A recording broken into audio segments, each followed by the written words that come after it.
If you've got a hankering for horror, a craving for creepiness, or simply a taste for terror, then slice into a feast of frights served up by the nation's top terror attractions. From the ghoulish graveyards of St. Louis to a haunted hellmouth in Long Island. Grab your guts, check your wits at the door, and plunge into the living nightmares of America's scariest Halloween attractions. Prepare to meet your doom.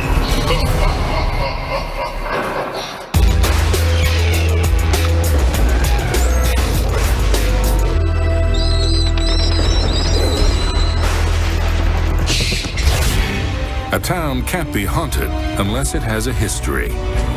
And this small community on Long Island has been haunted by its past for more than a century. Barnabas Bay founded the town of Bayville in the 19th century.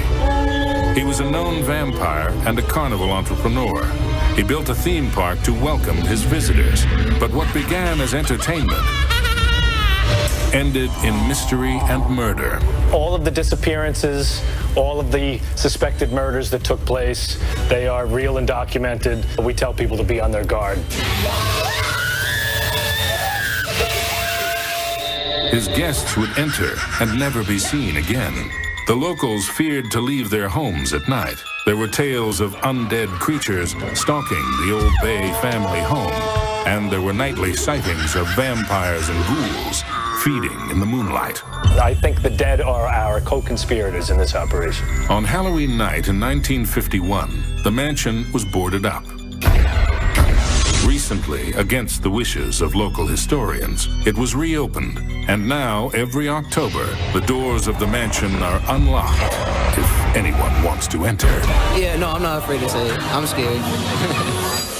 Bloodworth Manor was the original Bay family estate. It's the first on everybody's list when they come to the park. We heard the haunted house was the scariest thing in Long Island for the past 2 years or something, so we wanted to come check it out. This place is definitely truly haunted. The Bay family is too numerous, and they're in the woodwork all over the place. As you can see, many of our rooms are occupied by different souls every night. You're going to find some great scares the whole way, but two of my favorite would be the pig room and the zombies with the chainsaws. I can't see anything!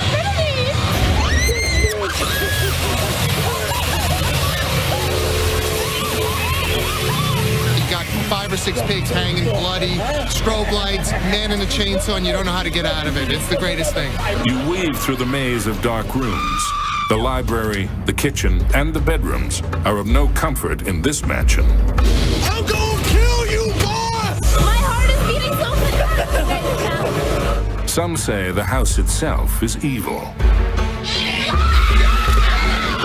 The screams of the terrified visitors are music to these monsters' ears. People love to get scared. People want to feel that realism of a horror movie. And a lot of people don't know how to scare. Scaring is an art form. I get people screaming all the time. It's a lot of fun. It's deeply satisfying. You could sneak up on someone and saying, "Boom, I'm going to kill you." And then there's the creepy, gory scare. Guts and severed arms and limbs. You walk into a room and there's a big bloody mess. Inherently, there's the possibility of getting frightened to death. The actors are good. They do come out of nowhere, and they're very creepy. They play roles, creepy roles. But which are actors? And which are the undead residents of the manor? You need a combination of all the effects to scare people properly. You need the props and the scenery to be gory and set the mood. You need the animated characters to impress them and to grab their attention. And then you need that perfect actor scare to come in and scare them out of their wits when they least expect it. And when you're enveloped in the dark of night, you're easy prey. The best victims are women between the age of 18 and 25. And we take full advantage of that every way we can.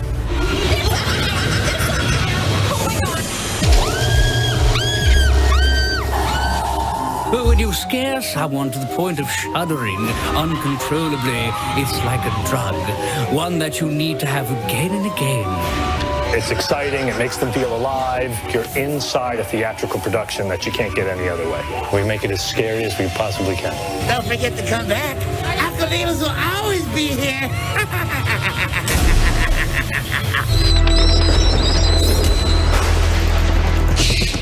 Welcome to Texas. Things are heating up in Austin, Texas, and at the House of Torment, chaos has gone hog wild. Frightening farm animals are on the loose, and terror thrives in the dark.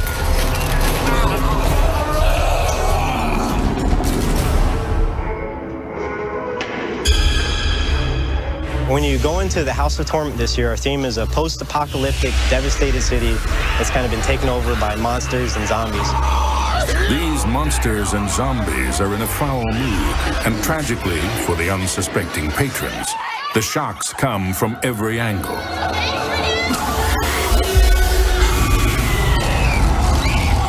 While you keep your eyes on the sky, they get you from the ground.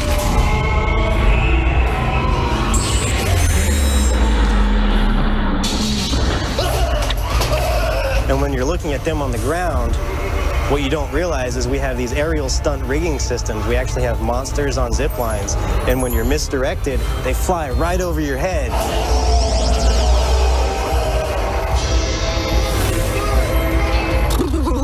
I'm glad I don't have heart problems, but I think I might have them right this minute. That's pretty scary. My throat hurts from screaming. My favorite part is just when you turn a corner and somebody pops out and you just want to scream your lungs out. The lines are long at the House of Torment, where you're greeted by your ghostly host. I am the cordial cadaver here in House of Torment. I spook and greet all the good bulls and ghouls here in Austin, Texas. I'm gonna rip your face off and use it as toilet paper. I'm gonna spit it on your throat. But it's that type of character that people want. They want that realism. The customer wants to see a real monster, movie quality, and that's what we do. After zoning out with the zombies, head to Illusion Manor, where your nightmares work the day shift. Right this way.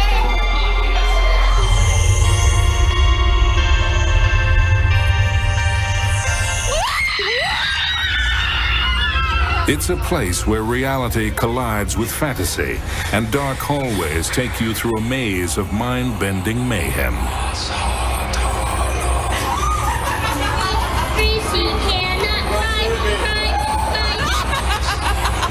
To the darkness we go, don't you worry about a thing. One of the crowd favorites is our anti-gravity room. You walk into this room and it seems like gravity is being defied. Balls roll uphill. People are standing at a slant, and you really can't figure what's going on. People have said, how did you get a gyroscope inside of a haunted house? How did you create G-force on my body? How did you put all this pressure on different sides of me? I don't understand how you did that.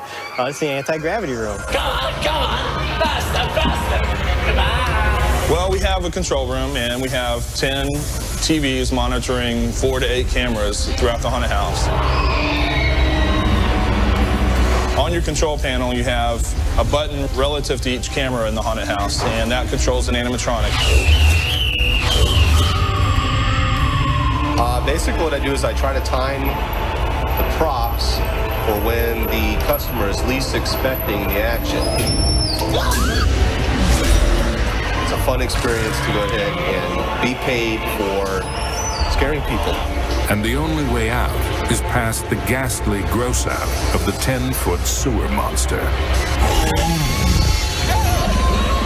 We use a lot of misdirection, so when you walk into a room or you walk into a scene, the way it's lit, where the sound is coming from, we get you to look over here, but then the scare comes from over there.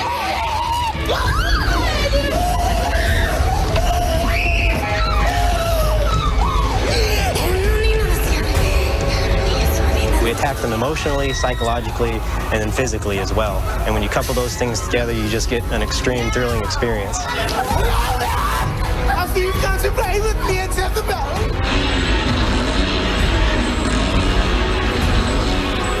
Coming up, It's a room with no view. Welcome to the torture chamber.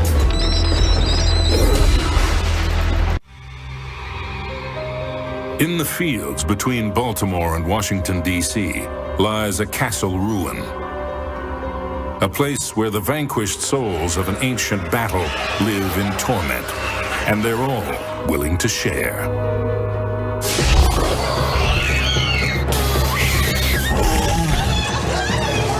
Welcome to Bennett's Curse, a macabre hybrid of Renaissance fair and medieval monstrosities.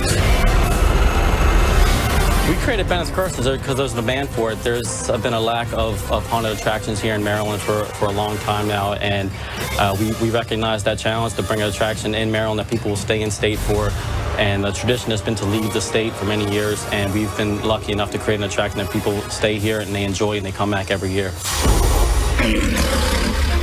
A movie, you know it's fake, it's in a movie, but haunted house, it's actually up close.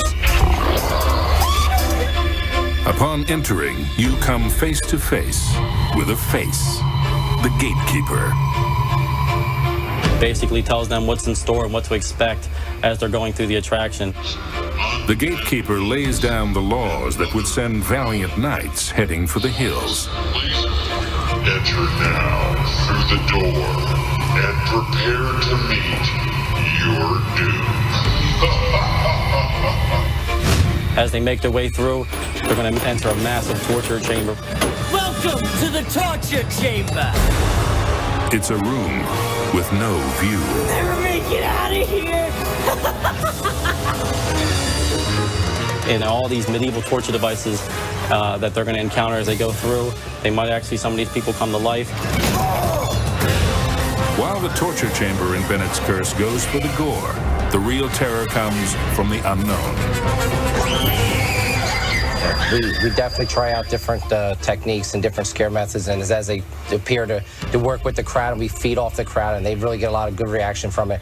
We'll definitely take that and take it to more levels and try to get as many scares as we can get.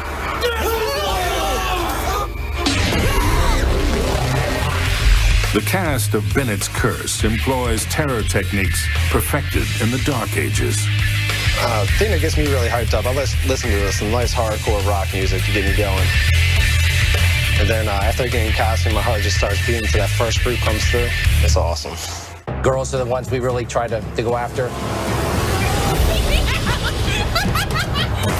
Sometimes you'll get the guys too. Sometimes the guys are great as well, and they get into it just as well. If everyone gets into it and there's a lot of excitement, that's what really gets us going, and we really enjoy doing it. And that feeds us, gets us all pumped up.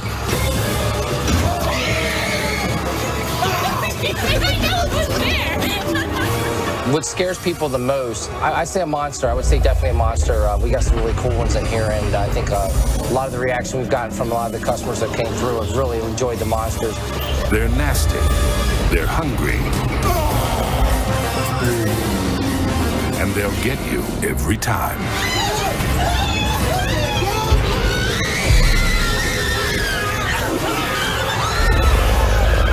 I like to go after the big guys because those are the guys who, come in and they think they're not going to get scared. And I like that challenge to come in and go after those guys. When it comes to dishing out heart attacks, there's plenty to go around. It was really good. Yeah, I was good. Best one ever. I had no expectations. It's my first one, so I didn't know what it was going to be like, but it was a lot of fun. Yeah, chain fences are pretty cool. Yeah, chain fences with strobe lights. That was rough. I'm like walking. A mother came through with a group with her young son, and we jumped out. We did a scare, and she freaked so bad she just ran out and left her son, petrified, standing there all by himself. It took real guts for Mom to come to the rescue. And of course she came back and got him, but I thought it was, a mother could leave her child, we must have been doing something right. At Bennett's Curse, no one is safe. Not even us.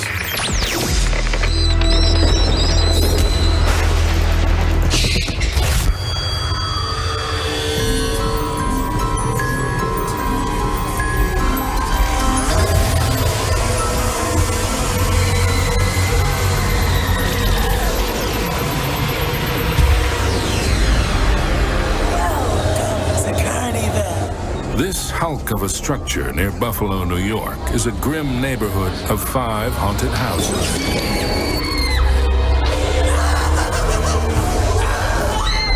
What began as a backyard Halloween party has mutated into a macabre circus of shocks.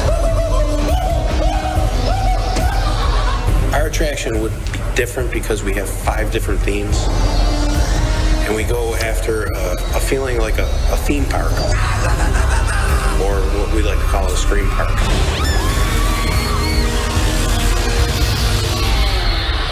In regards to Fright World calling itself a scream park, it's because we have so many different themed attractions, and we give people different things to scream about. Chainsaw got me both times. I started running.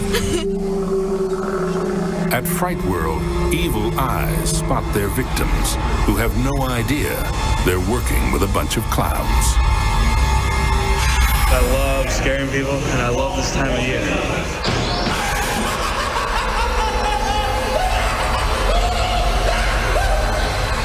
Just being myself, you know, just getting in that mind state, getting ready, you know, going to a place, you know, I wish I could live in, a clown house, you know, just scare all that who come in my house. You know, it's crazy. Customers come in, they have all the visuals, they get the lighting, the sound helps just kind of play, like, gives them their own little world. And the actors help see that world through. They're able to be able to riff off of the customers, and the makeup pretty much the makeup and the costuming helps complete that. But to really mess with the person's head, you really have to make the person look as if they belong in that world. 4 makeup artists work like demons to bloody up the cast of Fright Masters. On weekends, we have more actors come in because we have a larger throughput, and we only get an hour to bang out as many people as possible. I believe she's a priestess, so I'm just gonna make her just a bit more paler and dead looking.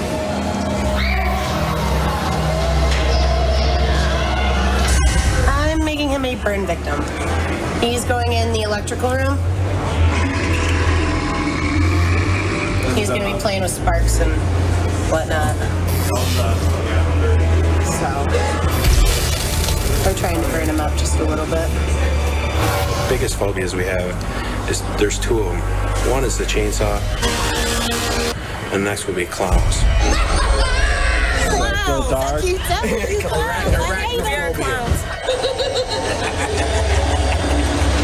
Chainsaw guy. Skip off. Definitely chainsaw guy, my worst fear ever.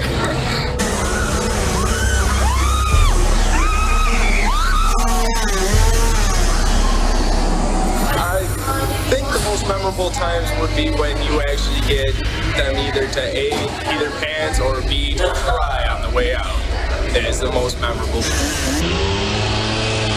Sometimes the insanity calls for a padded room. People decide to run through those rooms, mainly the chainsaw room. Once people get chased by a chainsaw, they sort of fly into the wall. So after a couple years of doing that, we decided to put mattresses on the wall. At Fright World, they assault the senses, shocking and scaring unsuspecting victims from every angle. Sometimes you can see, sometimes you can't see. I dare you to touch something in some of these houses. You'll be surprised at what you see, what you feel, even what you smell sometimes. There's a strategy to cooking up the creeps. It all works best when you least expect it. That's why people have fun, because we come at them from every different direction. That's a scare, and that's fun. Up next, the ghosts of St. Louis are asking who let the dogs out. A maze of ramshackle industrial buildings in downtown St. Louis has become a gateway to fear. If you've got the guts, take a step into the darkness. Larry Kirchner is the maestro behind this warehouse of madness. In the darkness, our goal is to scare you, frighten you, make you jump, make you scream, make you squeal. The darkness starts on the first floor with a trip to a decrepit temple of fear. A crypt of Egyptian artifacts that would have Indiana Jones running for his life. One of my favorite things is the big giant attacking T-Rex, the three-headed dog, and all the incredible scenery. Then upstairs, you move into a terrifying world where your blood runs cold. You experience a mansion, a haunted mansion, a graveyard, creepy swamps. It's everything that you ever thought a haunted house should be. The darkness is a conspiracy of computer graphics and graphic creatures that are the picture of horror. Be quiet, I will silence you! You're in rooms where the floors are shaking all over the place. When we do a gory scene, we want, it to be gory. There are even smell machines that deliver a shot of odious odors. Air cannons, which are very small but get a huge reaction, because when an air cannon goes boom, people like freak out, and all it is a sudden burst of air. This is insane. The darkness is a collision of agitated crowds and animatronics. They're all dead, but then they must be, mustn't they? Instilling this much fear and panic is no small job. We work on it from the day we close, the beginning of November, and we work on it all the way into the hour we open. And there's a lot of labor, a lot of creativity. They know I'm looking for a new bride. I have plenty of rings waiting just for my new wives. These are all my last wives. I got dinner for all you little ones. Yummy. It was everything. We have approximately up to about 50 to 75 people working in the haunted house itself. If they put makeup on, it approximately takes probably about 45 minutes. Me, sometimes it takes like an hour to put my makeup on. This is no small operation to run an attraction of this level. I would say don't try it at home. And striking terror into the hearts of guests is something of a science. Some people have fear of the dark, claustrophobia, spiders, rats, snakes. And there's just different things that scare different people. The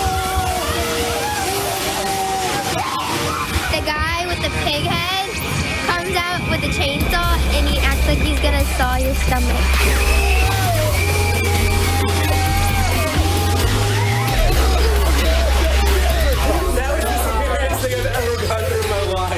And like the whole bride and groom thing, when the chick was like, I want my groom, I want my groom. Oh my God. Are you my groom? The craziest thing that I did see was the little kid, okay? It was like something straight out of a horror movie. And I doesn't want to play with you. Are you ready to die? I think the mirrors are the things that scared me the most. The mirrors? That was so confusing. Yeah, we got lost. Fresh frights are constantly conjured up to keep you on the edge of your sanity. In a haunted house, you're Jamie Lee Curtis. We are taking you and making you the Scream Queen. You are the star of the movie. Hair-raising terrors and bone-rattling scares make the darkness a deadly destination. Now people are traveling all over the world to see haunted houses. We have people coming here for the first time from Australia, from Germany. There's people all over the United States, all over the world that love haunted houses, that love Halloween, that still wish at 40 years old they could trick or treat. They love Halloween more than anything. Everybody else should come, and especially the ones who say, I'm too old for a haunted house. You're not. Get over here. It's all about feeling more alive by dropping in on the dead. Are you hungry?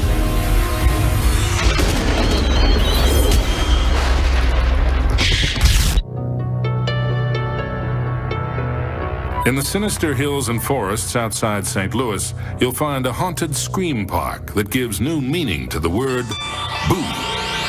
Creepy World is is a dark labyrinth of 5 chilling realms that will tingle your spine and shatter your nerves. We have a cornfield, a traditional haunted house, a mutant zombie attraction, and I even have a hayride. Jim Kelly is one of the dark geniuses behind this mind-numbing debauchery. Scariest is an adrenaline rush. It's about as close as you can get to getting a high without actually using something to get a high. We're organic, I guess you could say. And Creepy World takes the art of the scare to a new level. This unnerving trip through 5 acres of horrifying frights begins with what seems like a typical haunted house, Raven's Manor. It's a very ornate, decorative haunted house. Inside of it, you're going to go through a study and a bedroom. You got all kinds of weird people in there and babies tied to walls. It's creepy. There's a lot of dead pigs. Yes. Like randomly Pigs hanging from the ceiling and heads.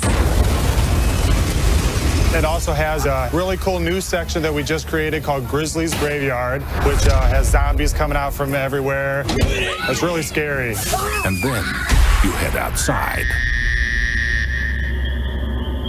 The next part of Creepy World is a cornfield. We actually grew real corn. You have a chainsaw that comes after you. The farmer himself, who apparently has chopped up people.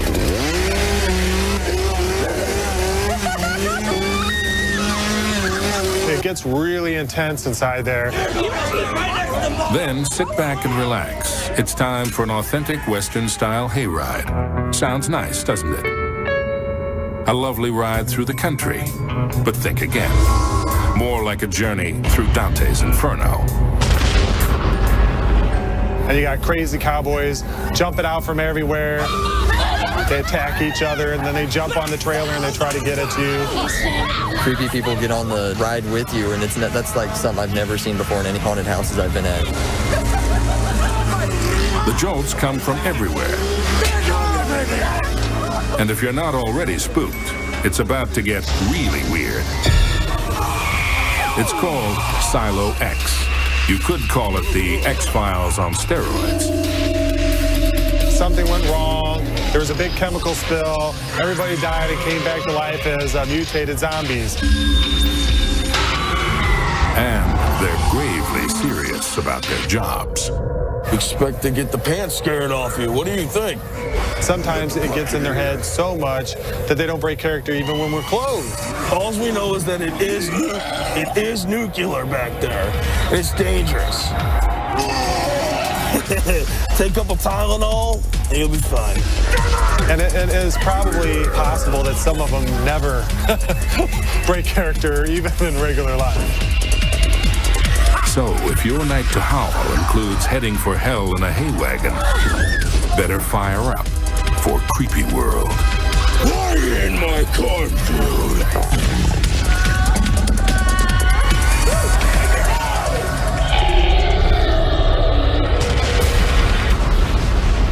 Coming up, a horrible haunt in Delaware has a captive audience. In Middletown, Delaware, a giant skull grins from a cornfield, and you know you've found it. 1,700 acres dedicated to all things dark and demented. Frightland. Everybody in Delaware knows Frightland. It's like what you would expect in a horror movie, like people jumping out at you. People love Frightland. I mean, it's amazing. We've had people come up from Georgia just to come to Frightland. I've seen a really big person that you would not think would be scared drop to the ground. It's all just bloody fun. Frightland started about 12 years ago with some friends of mine on a whim. We had this old barn out here, and we decided one year just to try to do some charitable work and have a little haunted house and maybe make a contribution to a local charity. The scares are built around the fictional life story of the mad doctor, Thaddeus Idalia. The story is Thaddeus Adalia lived here years ago. His daughter hung herself in the barn, and it just turned him mad. He went crazy and started doing mad experiments on people. Prowling through the park at night puts you face to face with enormous animatronics, but scaring the life out of their victims requires the human touch. We don't feel that we can ever replace the live actor. You can't replace it with an animatronic. It's just an in-your-face scare. Frightland's 8 attractions employ 140 paid actors who get their freak on and lash out from the darkness to make your day. You know, I'll creep up behind someone and I'll go on their shoulders or on their head, you know, just move my hands across it, and it gets a pretty good start on because you don't expect it. At sunset, the actors suit up backstage for their monstrous mission. Over here we've got people getting prosthetics, and we wait in line and people get airbrushed. And as for me, I skip through all of it and I just go straight to blood. Me, I will be getting sawed in half. It begins with a visit to the haunted Idalia Manor.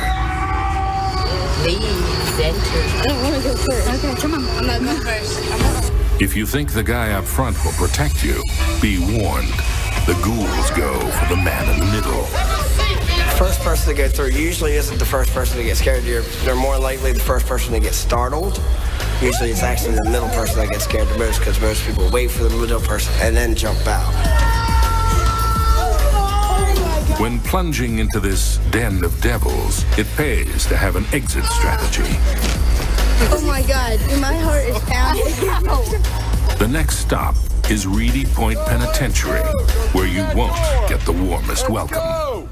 Keep it going, keep it going, keep it going. In this twisted prison, it's the guards that spark your interest, just before they throw you under the bus.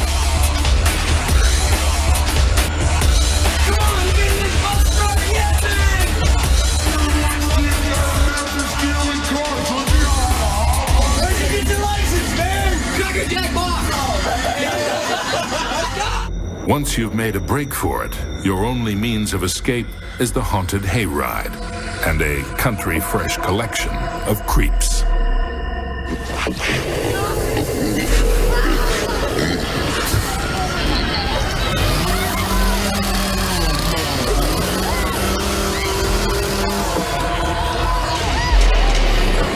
Where'd it go? Oh, an eagle! Everything floats around here.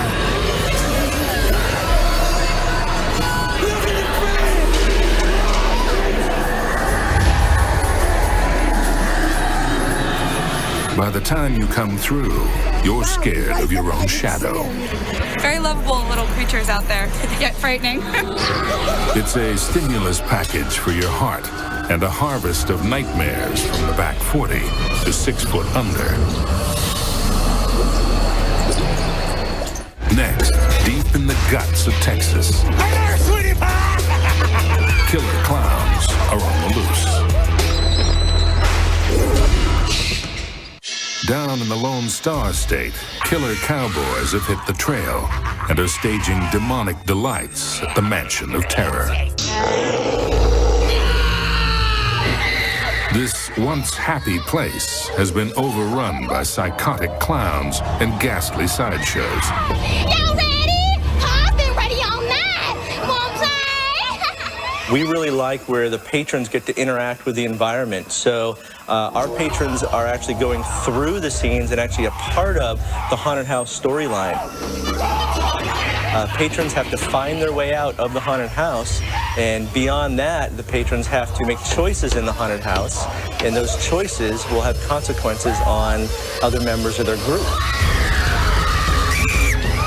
And victims will confront undead actors who aren't shy about getting up in your face.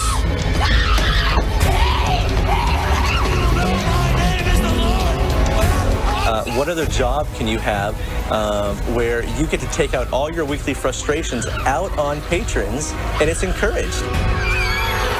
Oh my God, that's so scary. You about killed her. Come on, honey. I thought the scariest part was when they would come down from the ceiling. I didn't expect that at all. It gets you way more excited than a horror movie because it gets in your face and really gets your adrenaline flowing. But before they terrorize the public, actors have to look the part. And you're not going to find any Texas beauty queens here. Prosthetic appliance is foam latex. It's baked. Then you glue the appliance to your face, and as you can see, pretty much changes the features. It's going to be like more higher cheekbones, whatnot, you know, nose. You can't just do one layer. You have to do multiple layers of different things in order to create the right effect. So it looks more three-dimensional instead of one-dimensional. I use a lot of blood. The gorier, the better. Plenty of blood is on tap for the occasion. There, I'll do you last. A little spritz keeps the performers high on hemoglobin. This is my favorite part, definitely. We usually go through 1 gallon to 1.5 gallons every weekend. The week of Halloween, I'll probably do 3 to 5 gallons. Actors do 90% of the work, but animatronics are great when we need to actually scare people. They look at something, they think it's not going to move. A second later, it's in their face. The level of detail is the same as in a Hollywood movie. We paint the props, we get them, we change the colors, and it just brings a whole new level of scare to our haunted house. We went from our exit polling from a couple years ago, and we took what our patrons wanted, and we asked them, what do you want in a haunted house? And surprisingly, the first response we got back was, we wanted more blood and gore. And the second response was, we wanted to see more clowns and more chainsaws. Clowns usually put a smile on your face, but not these dreadful jesters. I was infatuated by clowns. I just thought they were always funny and entertaining. You want to play with Bobo, boy? Bobo wants to play with you. And it's just fun to joke around with people. I've done the whole zombie thing and all that, but being a clown was just so much fun. Oh, boy, you smell great. Come on, get out. And if you think you can hide from these jokers, well, the joke's on you. There's a lot of psychology that goes on behind how you scare a group of patrons. And so everyone hides the scaredy cats in the middle of the group. And they don't realize that we know that, and we prey on that. And so there's strategies where you get the frat guy or the cowboy in the front of the group, so we'll scare them from up high or down low. Hey there, sweetie pie! We didn't think we were ever going to get out. It was just like you're trapped in there forever. You can tell yourself all you want that it's not real, and it's still just as scary. The ghouls at the mansion don't care if you make it out alive. They know you'll be back for more. Bye, y'all! We'll see you guys next time, don't worry! We'll definitely see you guys next time. Coming up, the demons of Pittsburgh are getting all dolled up.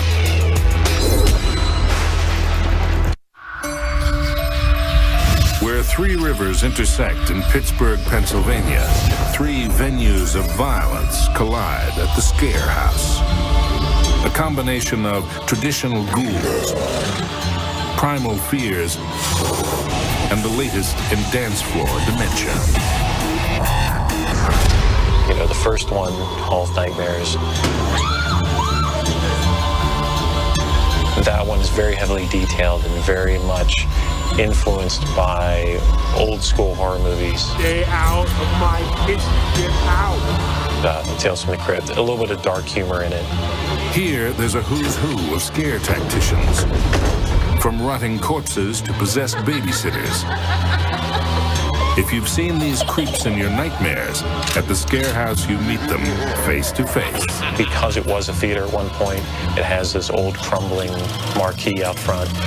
That's the first thing you see when you come in, is it feels like an old, kind of creepy, kind of beat up past its prime theater.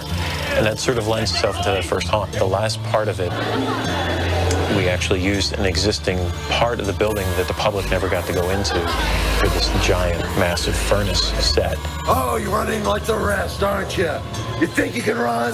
You think you can hide? As that wraps, we sort of feel, okay, that's a good point to totally take you 180 degrees and go into Delirium 3D. The delirium is not for the faint of heart, but it could lead to the faint of hearing. It's a pulse-pounding combination of chills and raves, where the frights come fast and furious, and the guests leave disoriented and disturbed. A visual technology called Delirium 3D adds extra dimension to the madness. Welcome to the best party ever! Hello, all my friends are here! Come join us! 3D glasses bring depth to the dread. And that's just, we like to say that kind of just sort of resets the brain and gets you into a fun state. Again, pushing different kinds of buttons than the first time. Enjoy yourself, it's the best party ever! It all ends at the Screamatorium, where they pour on the gore. You know, that's the more graphic, scary stuff. That's the one we find where you see the most people running. We have seen people crawling out on hands and knees. We have seen loss of body function. The Screamatorium features HMO-style scares, where the doctor is always out of his mind. All right. Who's ready for their appointment? Come on.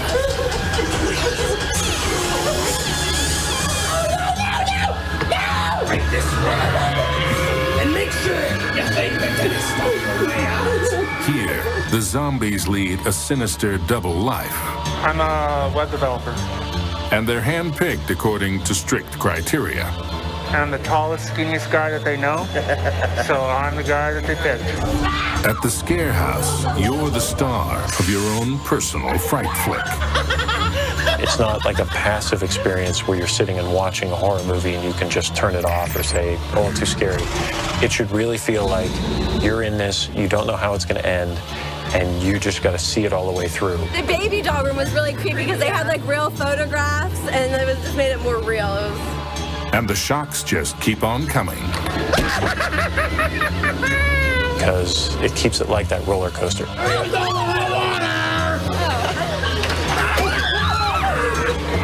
When it comes to gore, the butchers at the Scare House prefer last year's leftovers, giving them plenty of time to ripen and ferment.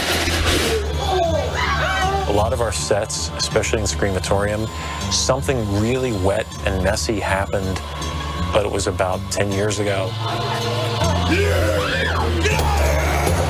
By the time it all comes to a screaming halt, you got what you came for.